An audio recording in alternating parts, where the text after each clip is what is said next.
മോദിജിയെ സംബന്ധിച്ചിടത്തോളം ഞങ്ങളെ ക്രിസ്ത്യൻ സമുദായത്തോടും മാത്രമല്ല ന്യൂനപക്ഷ സമുദായിച്ച് ഏറ്റവും പാവങ്ങളായി നിൽക്കുന്ന ആളുകളോടുള്ള സൗമനസ്യവും സ്നേഹവും പ്രകടിപ്പിക്കാറുണ്ട്. ആ വിശ്വാസമാണ് ഞങ്ങളെ BJP അടിയുറച്ച് നിൽക്കാൻ പ്രേരിപ്പിക്കുന്നത്. സാർ രാഷ്ട്രീയ ജീവിതത്തിലോട്ട് വരാനുണ്ടായ ഒരു പ്രചോദനം എന്തായിരുന്നു? അറിയത്തില്ല. ഞാൻ ഒരു 10-15 വയസ്സായ മുതൽ ഈ കേസിൽ ഇടപെടുന്ന ഒരാളാണ്.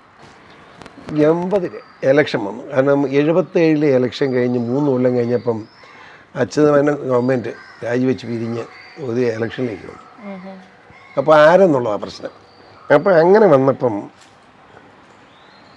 ഉണ്ടായ പ്രശ്നം എന്ന് വെച്ചാൽ നമ്മുടെ ഇവിടെ ഈ സീറ്റ് വന്നു കഴിഞ്ഞപ്പോൾ ആര് എന്നുള്ള ചോദ്യത്തിന് പ്രശ്നമായി. ആരും ഒരാളെ വേണമല്ലോ. നമുക്ക് പല ആളുടെയും പേര് ഇവിടെ വന്നു. പ്രത്യേകിച്ച് UDF എന്ന് പറയുന്നത് അന്ന് ഞാൻ ജോസഫ് ഗ്രൂപ്പിലാണ്. ഞങ്ങളുടെ പാർട്ടി എന്ന് പറയുന്നത് അന്ന് UDFിനോടൊപ്പം നിൽക്കുകയാണ്. ജോസഫിൻ്റെ പാർട്ടിയാണ്.